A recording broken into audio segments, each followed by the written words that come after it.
Hello everyone, this is Tom Vogel, Wrestling's Finest, continuing on with the recent series of videos I want to do for the game. The previous two that I did, I believe yesterday, were how to gather images, talked a little bit about our text files, and then the second one I did was 2 out of 3 fall matches.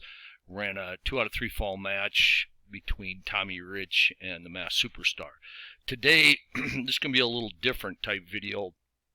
It's going to be more theory. I'll show you a few things here, but it's mainly someone had suggested, a good friend of mine, Ed, who has the game, suggested maybe we could go through, or I could go through some tips or a guide how to set up territories, various type or wrestling wrestling game worlds, I guess is a better way to call it.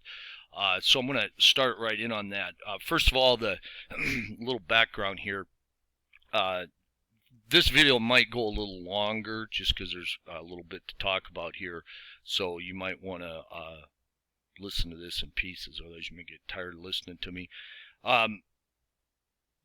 Wrestling's Finest was designed, I think it was in 1982. And what got me all fired up for it was, I grew up playing tabletop, baseball, football, basketball games.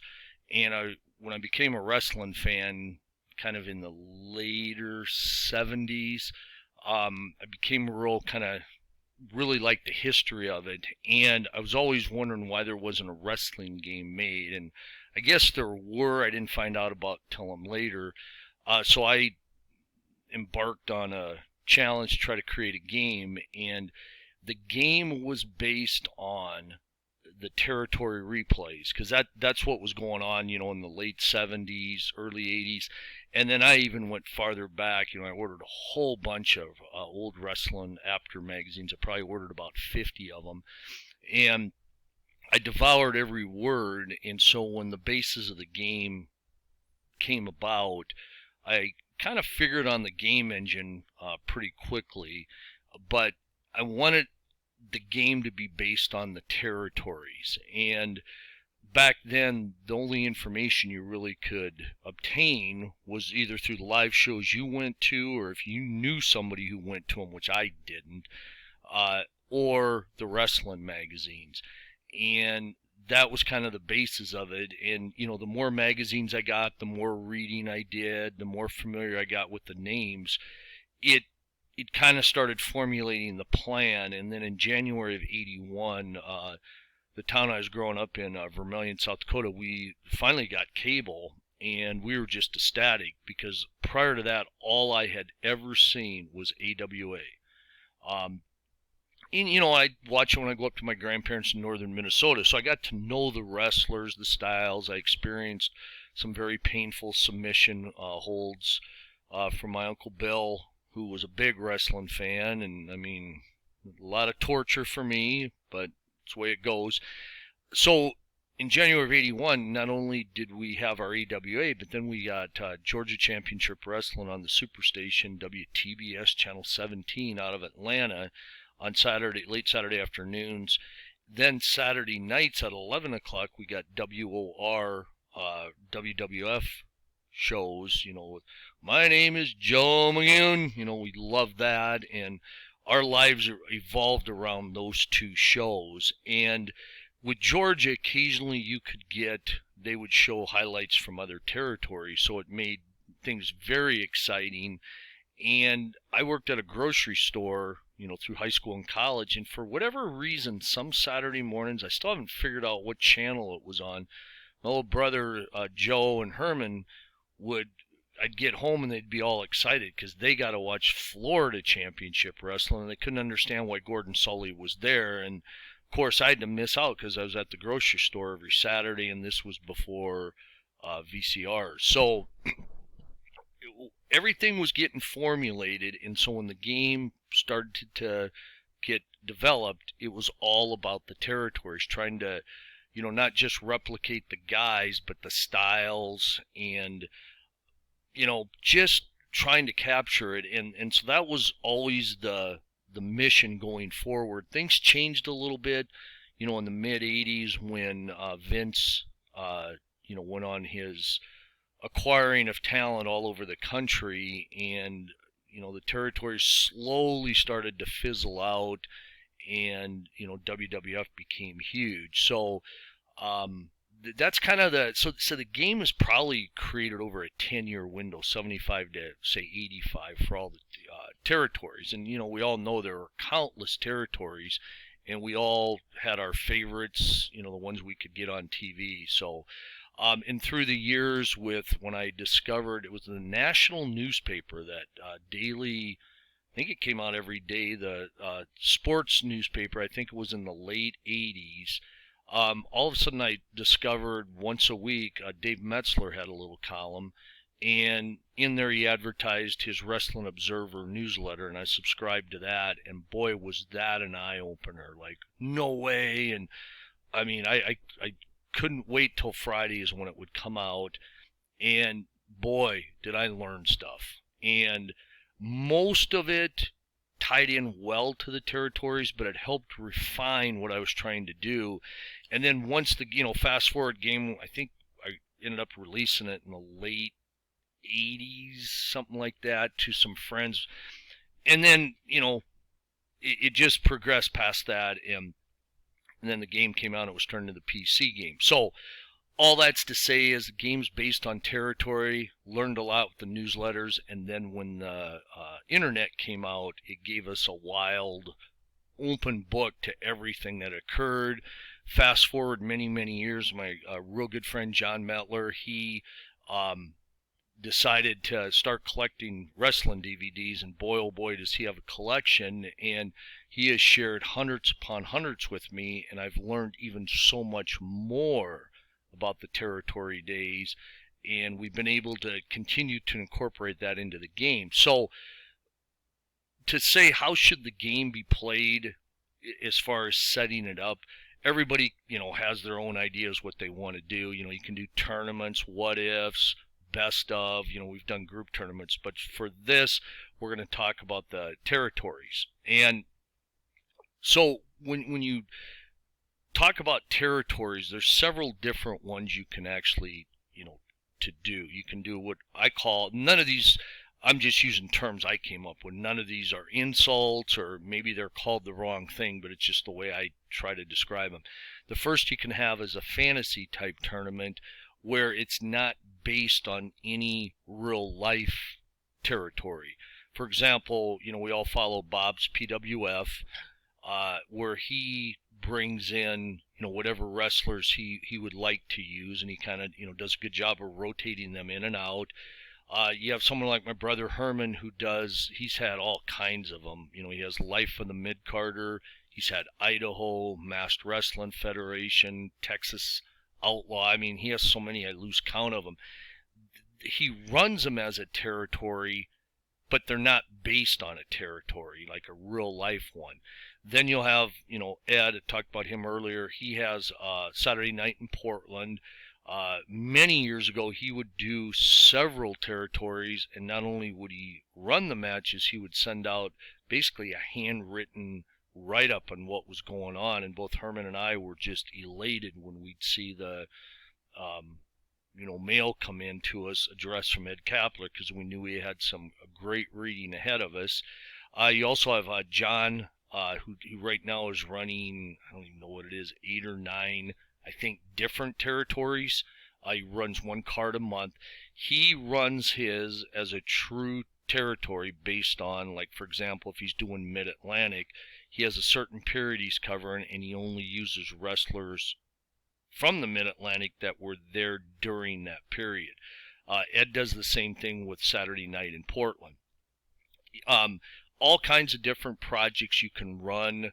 And so this kind of, other than running just like a straight tournament or what-if matches, or recreating like a WrestleMania or a Starrcade, pretty much everything else falls into the territory type replay system. So one of the first things you have to do is you have to decide what you want to do as far as a territory. Do you want to do a true territory replay? I'm currently running Georgia if I'd ever get back to posting stuff, but I enjoy the true territory myself. I like to replay the actual Georgia that I watched. The only exception I have to my versus real life is, or I should say one of the exceptions is, I have it over a several year period, like 77 to like 83, or maybe even 75, where I can bring in anybody who wrestled in Georgia during that period.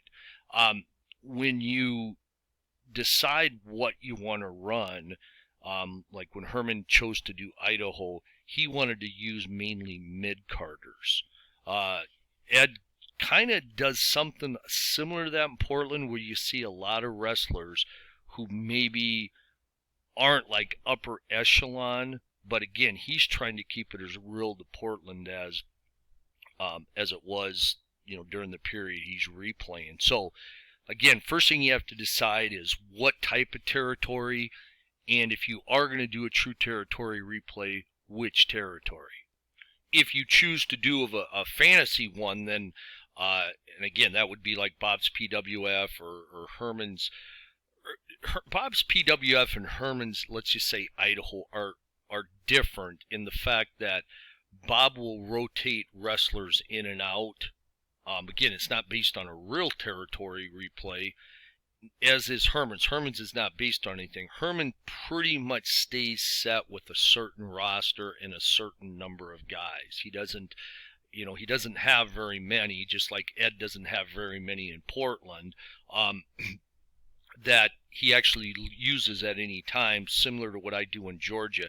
I try to keep the roster small, and I'll talk about that in a little bit, but I have probably a wider base of wrestlers I can rotate in, provided they wrestled in Georgia.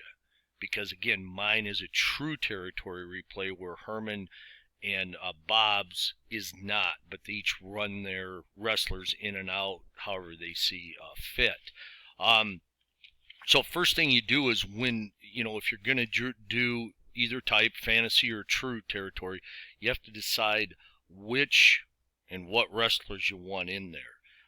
If you're going to do a true territory replay, or do it like Herman's Idaho, my suggestion is if it's a fantasy, you want to keep it small. And even if you're running a true, like Georgia territory, they never had very many wrestlers at any one given time. That's why in a 2-hour show, you could have 3 Tommy Rich interviews if you were lucky, and that is sarcasm, Sheldon. And you might see Tommy Rich wrestle twice, just because they just really didn't have a huge roster. What the territories did is they had a lot of tag teams that were just thrown together, meaning one week Tommy Rich could team with Tony Atlas, next week it would be Bob Armstrong, next week Stan Hansen. There wasn't a lot of rhyme or reason, not to say they didn't have regular tag teams like the Freebirds or the Wild Samoans or the Armstrongs, but they could pair anybody up with. So when you put your rosters together, a lot of times it's very helpful to make sure that the wrestlers you select do have an opportunity to tag with various partners. Like Tommy Rich probably has 4 or 5 partners at least in the game, and several of those, or most of them, are in Georgia. So you can do some of the random pairings when you see fit. Could there be more random? Oh, without a doubt. John and I were talking one day. We think we probably could rate another 300-400 tag teams, if we had the time and I guess sometimes the desire. So, that's for a whole nother topic. So, when you're picking your wrestlers, I'm not saying, like, if you look at my Georgia file, I probably have, 35 or so guys in there, but at any given time, I'm probably only using 16, maybe 17, because that's how Georgia worked. Herman, when he starts Idaho, he probably only has maybe 20 guys, and he might even have a smaller roster, similar to what Ed does, where Bob's is more of a, he has more of a rotating system, so he doesn't really have the boundaries. Once you decide the wrestlers that you want, it's also very important to make sure you have a balance in your lineup. If I'm doing Georgia, I can't just have all mid-card or main eventers, because that wasn't the case there. You do have to have lower level. Not everybody's going to be a superstar. And a lot of times in the territories, you don't have the Brunos, the Vern Gagnes, or the Lou Theszes. You're going to have some very strong territory wrestlers like Tommy Rich, Mr. Wrestling 2, Dusty Rhodes if you're down in Florida, Ricky Steamboat in Mid-Atlantic, JYD in Mid-South, Jerry Lawler in Memphis. They are very, very strong wrestlers, and they are upper echelon, but they're not, like I said, the Brunos or the Andres or the Theszes or the Danny Hodges. They're, a step below. But you don't want to just pick 16, I'm going to, pick everybody top notch. You have to have appropriate mix when you're doing, like, again, I'll use my Georgia, and when John does his Mid-Atlantic or Ed does his Portland, you have to have some lower level main eventers and, some mid-carders like the Iron Mike Sharps, the David Sammartinos, if you're going to try to recreate the matches that we saw in the territories. That's why I was never a fan of running like a mid-1980s WWF, because everybody there was a superstar. And to me, it would be really hard to come up with angles for everyone. And I think if you look back in the day, some of the big superstars from the other territories, like Jim Duggan or JYD that we've talked about recently at our forum, they were, lowered down to more of a cartoonish type characters, and you never know, was Vince doing that to make fun of the other territories, or was it just, you just can't have everybody at superstar level. Some guys are going to have to fill out the mid-card part of your card, so you have to keep that in mind. When I look at Georgia, I have Gino Hernandez, who's good. I have Brad Armstrong, who's good, but they're not the upper echelon. Then you mix in the Steve Kearns, the Kevin Sullivans, and you kind of even got a little bit, the Steve-O's, one of my little brother's favorite, Steve-O. You get a really good mix. And, so your opening match or two, especially if you're at the big Omni card, they weren't right away. It wasn't Mass Superstar versus Tommy Rich. It was maybe Steve-O versus a young Kevin Sullivan. You just have to have the balance to keep it realistic when it's a true territory. Now, in Bob's PWF, he may bring in not as many of the lower main event wrestlers, although he does do some. Ed has a real lower mix of wrestlers, meaning he doesn't have, he has the Tom Zanks, he has the Rip Olivers. It's just the level they're at, isn't going to be top shelf material.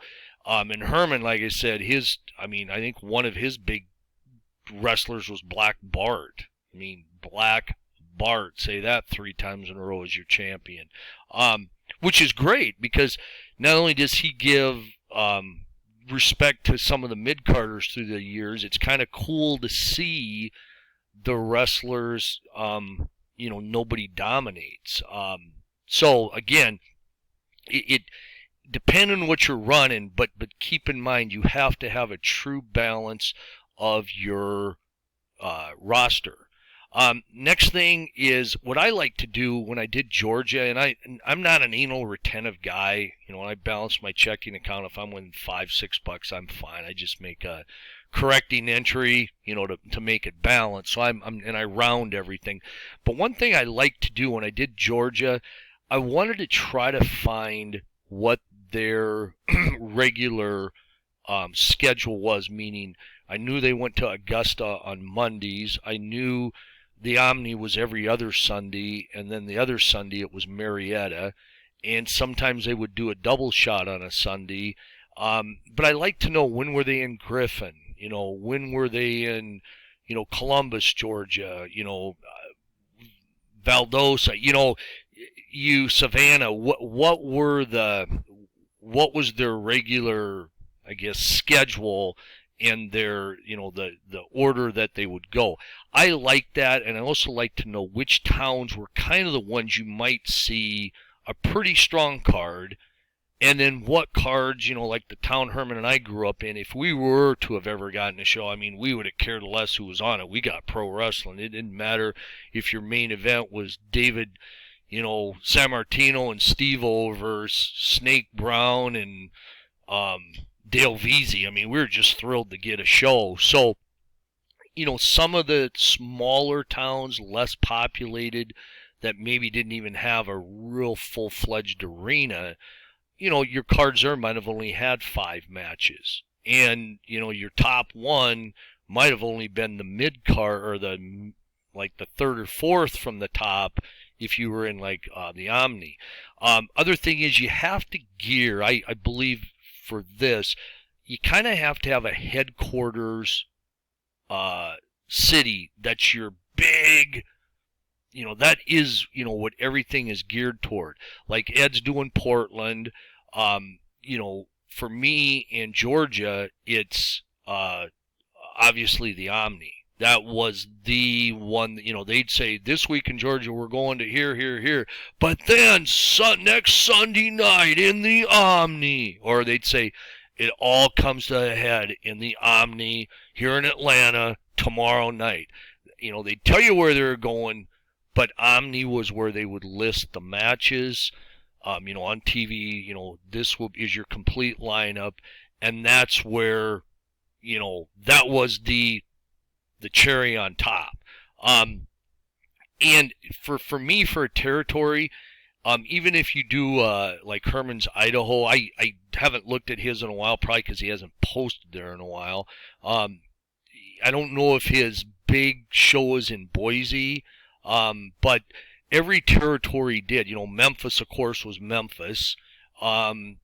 Mid-Atlantic, that's a tougher one. I think Charlotte was probably it, but they had some great venues, and I would think Florida was another one. I don't even know if Miami was the biggie, but I know Mid-South was huge in Oklahoma City, but their big show was a Superdome, and they didn't go there that often.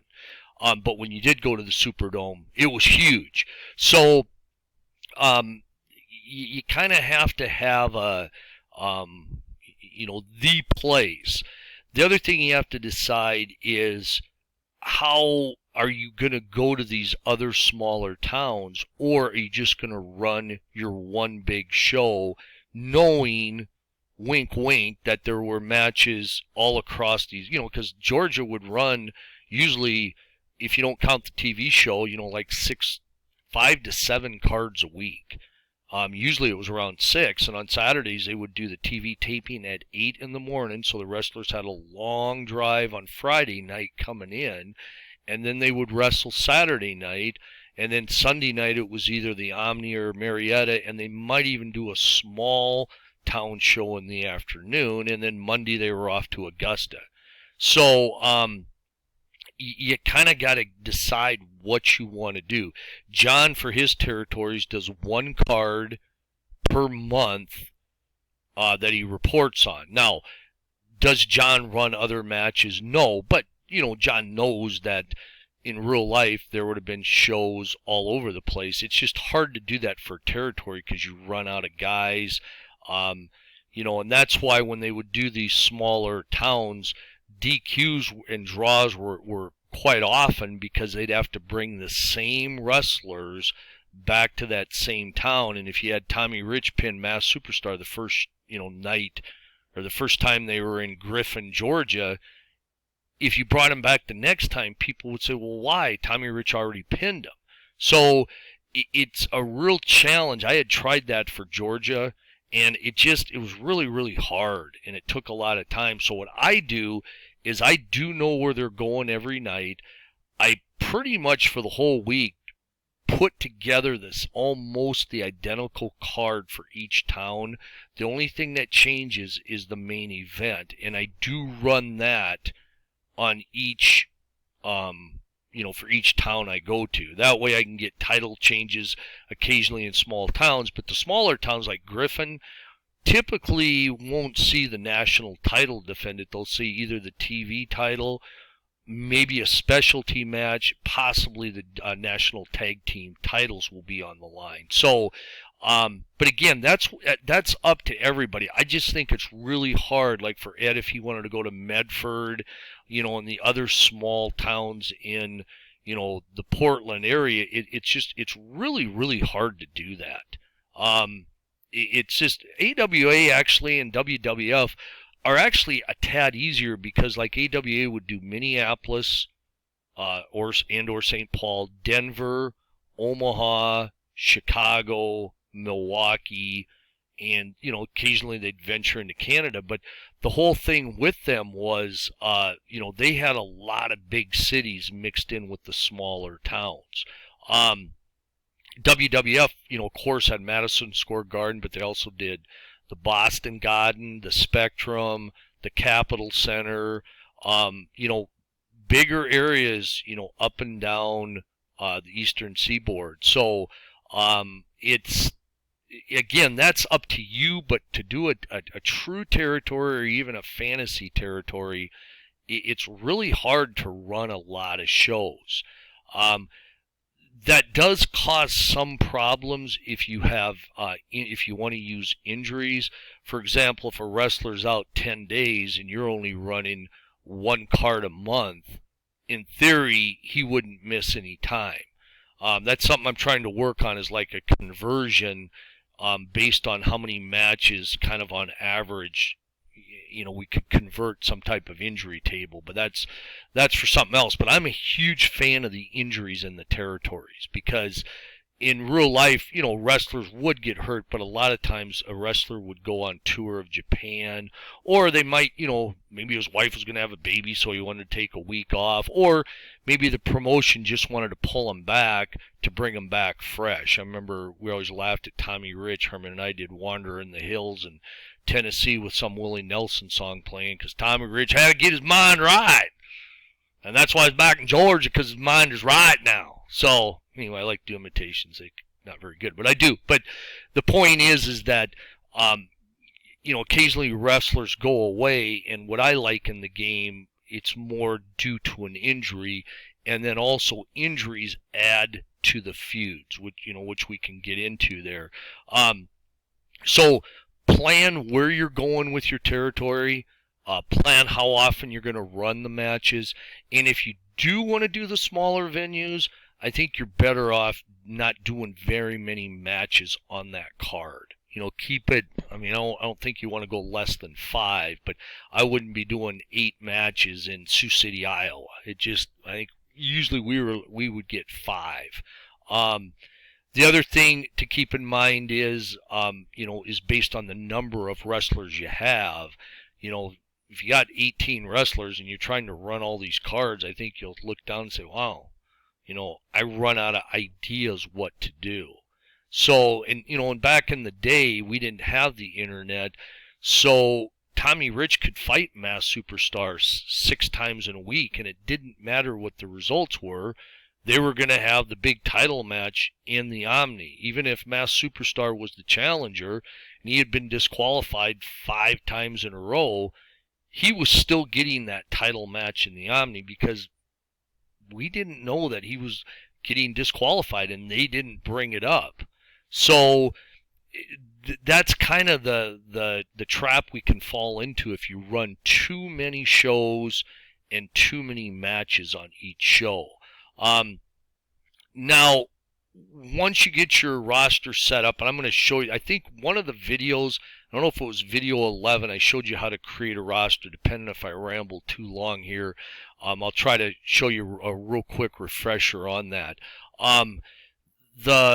Once you have your roster, once you know your plan of how often you're going to run cards, and you know which place is going to be your big, your shining arena where everybody's pumped up just a little bit more, once you have that taken care of, now you can get into your matches. And one of the first things you have to decide is who your champion and champions are going to be. if you're picking up at a certain period, maybe you just say, well, I'm going to start Georgia January 1st, 1980. Who was the champion? Okay, it's Ken Patera. Okay, I can start that way. You could start a tournament. You could do a fictitious angle where a champion was stripped, so your territory is going to do a one-night tournament in the Omni to crown the new champion. It's, however you as the gamer decide to do it. Some people love doing the tournaments. I think some people, they end up spending so much time with the tournaments, at the time they get a winner, they're already kind of burned out. But that's each person's call, how they want to decide the champion. And also, how many champions do you want to have? Georgia, for a while, had the Georgia champion, national champion, TV champion, and then I think it was the Georgia Tag Team Champion. So they actually had quite a few belts for a small territory. Eventually, they merged the Georgia and the national title into just the national title, which I thought was a great idea. Then, as far as your territory replay, do you want to bring whoever you consider the world champion in for title defenses? John has a pretty cool system he uses in all his territories. For me, for my replay for Georgia, Harley Race is the champion, so every so often he will defend in the Omni. Most of the time, it's against one of my Georgia wrestlers. Once in a while, it will be like a neutral site if he wants to take on, say, Jack Briscoe or Dusty Rhodes, and I write it into the angle that they agreed on this as a neutral spot. But again, that's up to you to if and when you want to bring the world champion in. You always have that issue of what if the world champion loses to, say, Tommy Rich in Georgia, what do you do now? And I haven't had that occur, and if it does occur, I'll have to figure out what I'm going to do. I do use, since I'm doing a true territory replay, I do use Harley Race's world champion card because I want to make it very hard for him to lose the title. I mean, he did lose to Tommy Rich, but it was it was kind of a favor to Jim Barnett to get Georgia a little bump, and I think he won it on a Monday night, and then he lost it Friday night because usually the world champion would stay in that territory for the full week and then move on. So Tommy Rich never even got to come out on TV with the belt. But, I mean, that's the way it goes. So I do use the world champion card. Once you get your champion determined, sometimes if you do a tournament, it will help you have some initial booking ideas in mind. If you had a draw or if something was real violent in one of your matches, if you had outside help, if you had a major upset, a lot of that you can spin into your own angle, and usually that part's not too hard. I believe that it's okay to go, and I've done this, where you hope that, okay, I hope this guy turns out to be kind of the face of my territory. And I use the example when I did do Mid-South, I had Jake Roberts as my guy. I wanted to be the number one heel. Well, I think his first 3 matches he got pinned. And so I said, all right, what other role can I have for him? And I think I turned him into more of a guy all he cared about was trying to injure people. This is not a booking game where you say, okay, I want Jake to be the man. What can I do to make sure he is the man? Other than picking lower level opponents, which really doesn't make a lot of sense, you just gotta hope the cards and stars line up the way you want. And if they don't, then you gotta have another plan in mind. And for me, if you're making match decisions that will make Jake Roberts more likely to win, by that I mean he trades hold, his opponent doesn't, match decisions you make are more favorable to him. To me, that's cheating, and that's not what this game was designed. I want Jake to win, but I'm also going to play the game fair. Think when we used to do baseball replays, and when I would do a Twins replay, if the Twins were down 4-3 going to the bottom of the 9th, of course I was going to bring in the other team's, number, if it was Goose Gossage, he was coming in the bottom of the ninth. I was going to bring in the best pinch hitter, the best pitcher, in a circumstance to fit, that they would do. I mean, I'm not going to skip Ron Guidry because he's too good. Oh, we're going to miss him for this series. You play it fair, and I think most of us can play it down the middle. Sometimes I wonder if people's personal biases, we all have our favorites. Do we want them to do better? We probably do, but I think we don't load the dice, so to speak, to make it happen. If I want a certain guy to do well and he doesn't, then that's great. If he does do well, that's great too. But you got to make sure you let the game take you down the direction the game wants to. If they throw a bunch of rocks and trees on the road, that's a roadblock. You got to go back. You're one guy. You don't have Hulk, the Incredible Hulk or Superman power to clear the road and keep going. Well, I'm just going to pretend it never happened. That to me, again, that's just cheating. It's like playing a baseball game, bottom of the ninth, bases loaded, Mike Schmidt's up, he strikes out, I didn't mean to roll the dice. Oh, he flew out. Oh, wow, Mike Schmidt just hit a grand slam.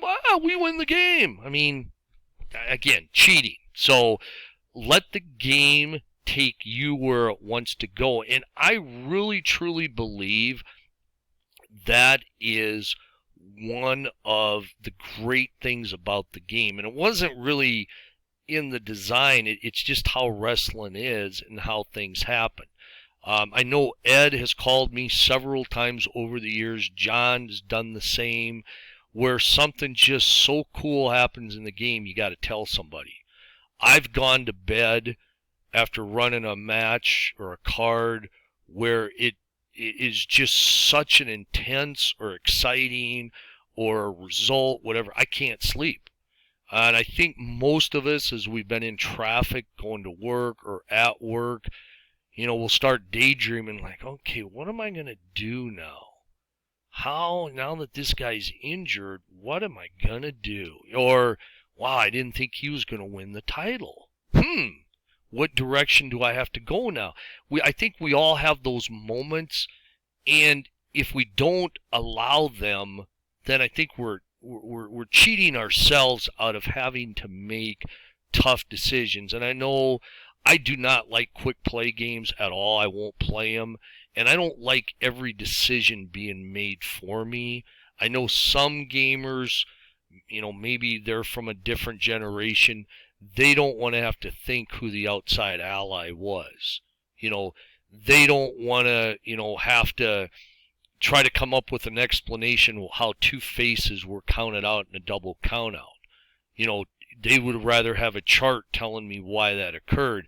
That will never happen in wrestling's finest. If you want to make your own home-brewed rules, go ahead, but they'll never be a part of the game because this is something I want to keep you up late at night. I don't want you to get in trouble at work or in a car accident, but I want you to be thinking if you're forced to watch some stupid show with your wife and you're doing it because you have to, I kind of want you to be sitting on the couch and let your mind wander about your next card and how long till this show is over so I can go up and run the matches instead of watch this stupid show.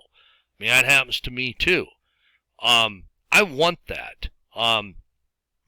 That to me, that makes the game, a wrestling game, not just this game, but other games, other wrestling games too. It makes it unlike any other replay game we do.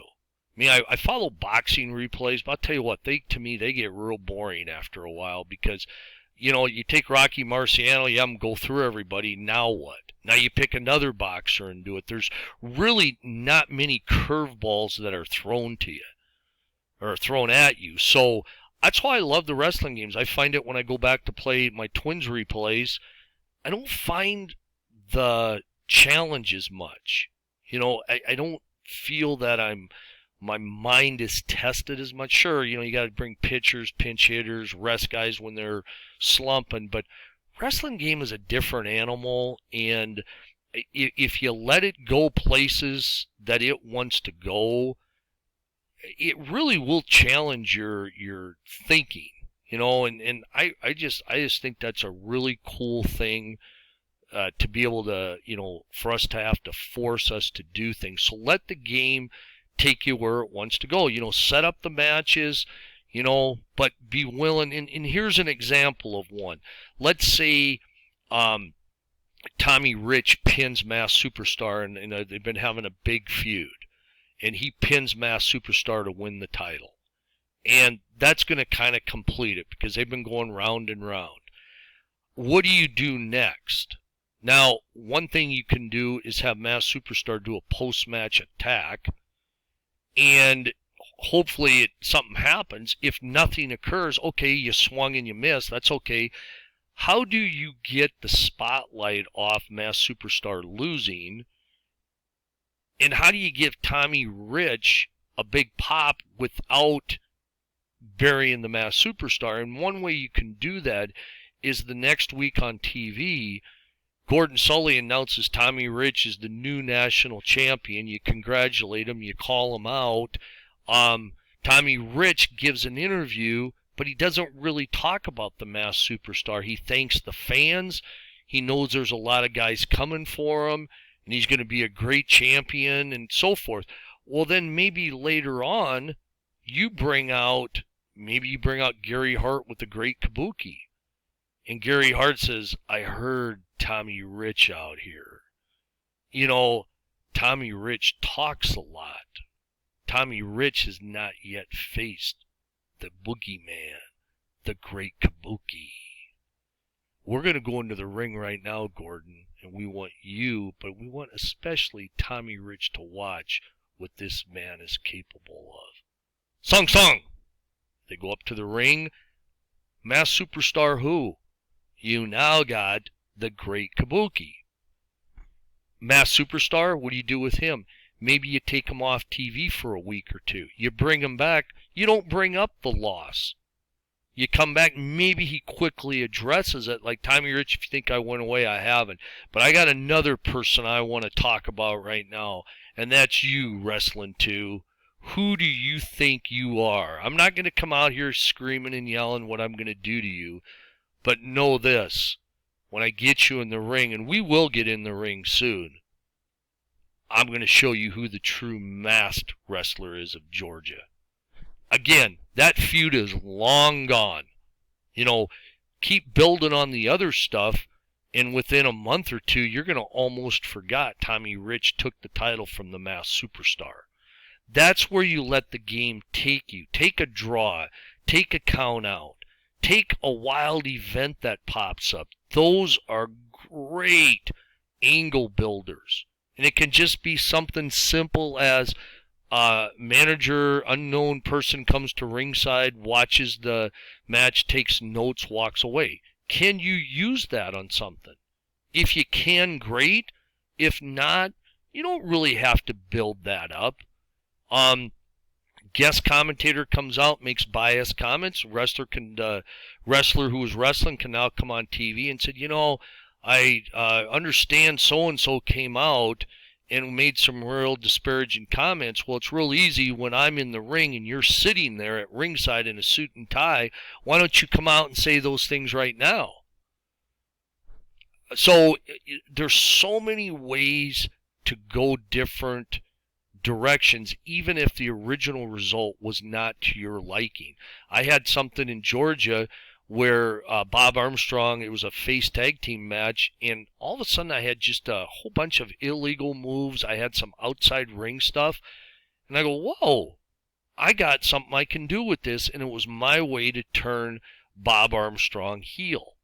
And it set up some grudge matches, might have set up a bounty match, but I think I got about 2-3 months mileage out of that. When I started my Georgia replay, God knows how long ago, my thing in the back of my mind is eventually I'll get to Tommy Rich, Masked Superstar. I was looking forward to that. I got to the end of the year, and I don't know if they wrestled once, only because the game took me in so many different directions, which is great because I still have my marquee matchup, I still have that on the back burner that I can bring into play now at some point. And I'm still not even close to doing it. So just take what the game gives you. The other thing to remember, not every guy has to have a feud. Not every guy has to do an interview. You can also do what I call group interviews, where Gordon Sully might say, I'd like to take a moment here and talk to Tony Atlas, Tommy Rich, and Bob Armstrong. Gentlemen. And each one can just have a few words. It doesn't even have to be specific. Just say, looking forward to getting out, meeting the fans as we're on tour this week. Got some great matchups and looking forward to it, Gordon. All right, gentlemen. And with that, Freddie, tell us where we're going this week. I will, Gordon. And Freddie does his little skit and be there. And you got 3 guys interviewed. They're not going anywhere. It's just more of they're there, and you just kind of wait until maybe something happens that, can propel you into something. Another example was when you have a pull-apart brawl and guys are getting decked all over the place. Maybe a face is the one doing it, and he's, knocking wrestlers down. He's throwing officials out of the way. Great opportunity for a heel switch. He comes out the next week and says, I'm sorry, my behavior, he just got the best of me, and I know it shouldn't have happened, and I know I'm going to be fine. Well, all of a sudden, maybe one of his buddy comes out there and says, wasn't real thrilled you threw a punch at me. I didn't mean to. Things got heated. I apologize. Well, I don't know if I'm going to accept your apology. What do you mean? We're friends. Friends don't do that. And then you have them, the guy who's going to turn heel, you have him walk off. Well, maybe later in the show, he's a guy who attacks him. I mean, do you have a studio pull apart? There's a lot of things you can fill the blanks in to make everything occur to help propel your angles based on what the game gives you.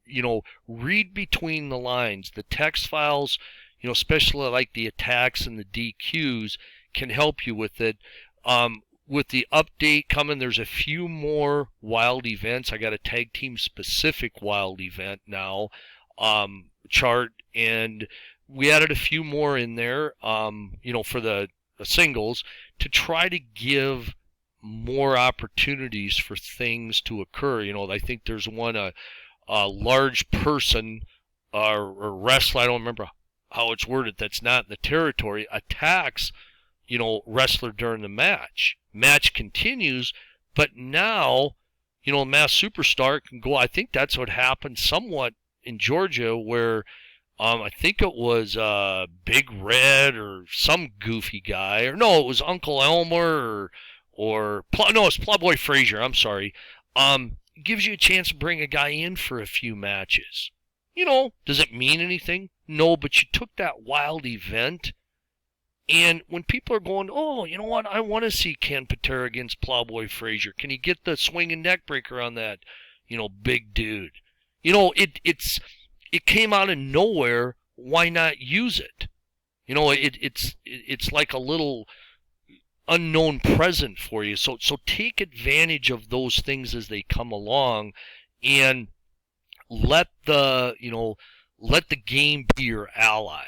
I know we have NEWA. Bob runs. Herman and I call him Philly Bob. He runs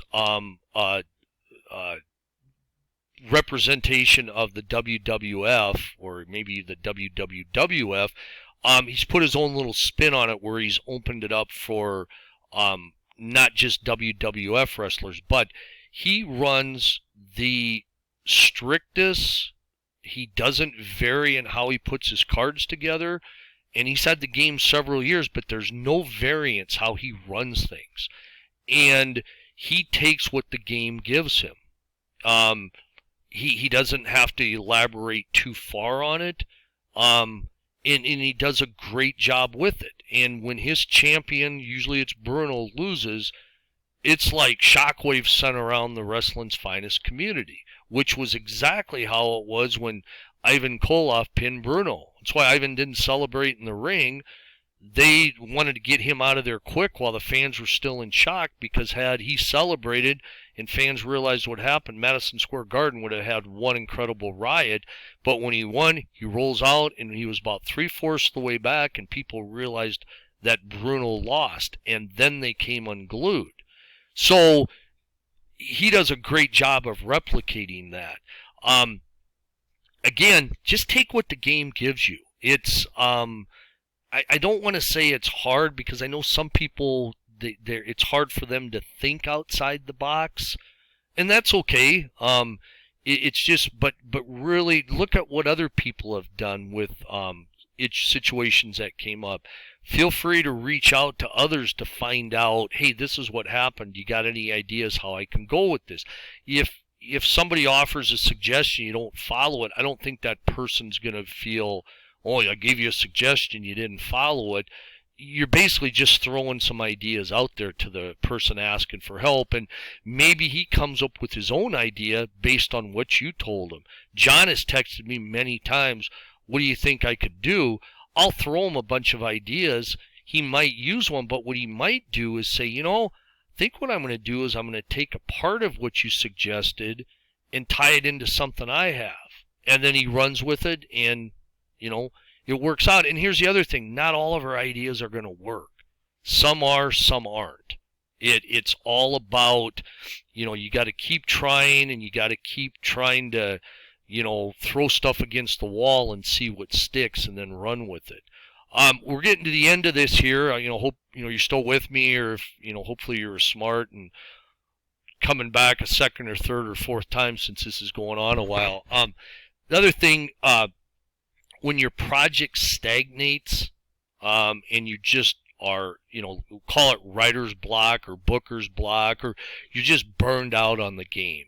It happens to all of us. It happens to me. I mean, I can go, a couple months, and I go to the forum every day just to see if I have to answer any questions. And I do mean have at that point, because I'm just not into it. My wrestling fever, as I call it, is probably around a 1.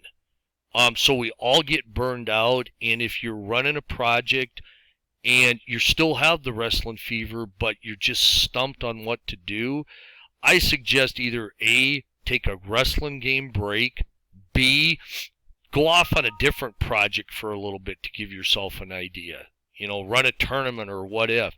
Follow other people's replays. Sometimes that's how I get inspired back in. I'll start reading people's wrestling worlds, and just like that, I can get the fever almost overnight. I can go from like a 1.7 to like an 8 overnight. But see, maybe something similar they're having happening. If you're just burned out on the game, or you got another project you want to work on, a baseball project, but let's just say you're sick of wrestling, just leave. I mean, I don't mean that mean. Just leave for a while. Go run another project. Just don't even think about wrestling. Don't watch wrestling videos. Just completely escape. We had one gamer who posted, this is probably, 8, 9 years ago. He posted like you wouldn't believe. Loved talking wrestling. Absolutely thought, loved the game. He no longer plays Wrestling's Finest. He told me remove him from the list. There was no hard feelings. He just no longer liked wrestling. And this guy went from a 10 fever level for many months to not even having not even a 1. I mean, it has never came back. That can happen, but for most of us, take a step back. Go do something else for a while. Eventually you'll come back. When, who knows? But it's amazing when you come back, all those things you were stumped on, you'll say, wow, this was easy. Why didn't I think of this 2 months ago? God, what an idiot. No, just sometimes you just can't get past it, and that is normal, and it's actually good. It's great to see people, I don't want to say leave, I don't mean that, but it's great to see them come back and have all this fire again. It's like they've been rejuvenated. And, it happens to all of us. sometimes we leave not because we're sick of wrestling, but we have a new shiny object, whether it's a new game. Maybe you're taking up golf and that's your new thing. Who knows what it could be. I always had a lull time in the summers because I would play basketball. Didn't mean my fever was down. It just meant I didn't have the time as much to give to it. Come back refreshed and you can get right after it.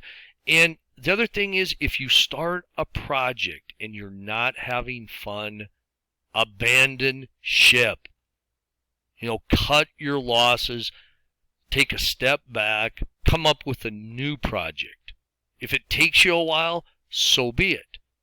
But don't, if you're just not having fun for whatever reason, stop. Go back and do something else. You're not tied to that. You're not a quitter. You're just going to try to find something that you enjoy more. And maybe it's because you watched a video. Maybe it's something you read. Maybe it's something you've had in the back of your mind for a long time, and you finally decided you want to try that. Could be any reason whatsoever, but get out. I've stopped. I bet if you go through the forum, how many projects I've started and never finished, abandoned that I will never go back to. But just start something new. Don't keep doing something if it is not fun. So last thing I want to do here real quick. I know this is one of the longest videos, but I did warn everybody. So let's go here real quick, and we are going to go manage wrestler sets, create new wrestler set here.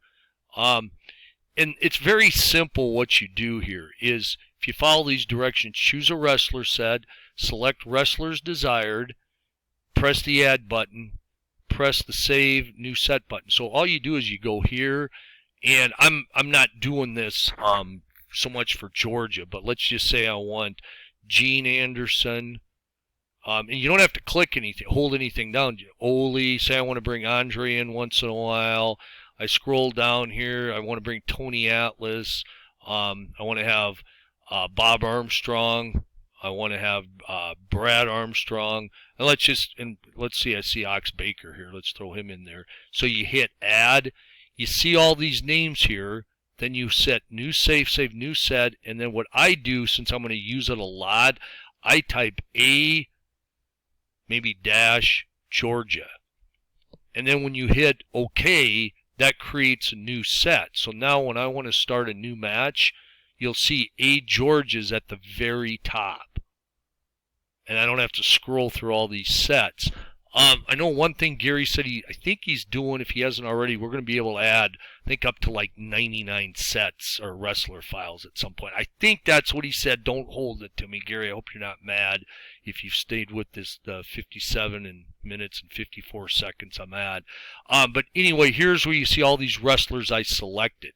Now, what you can do now is do this. Go here, manage wrestler sets, delete wrestler set.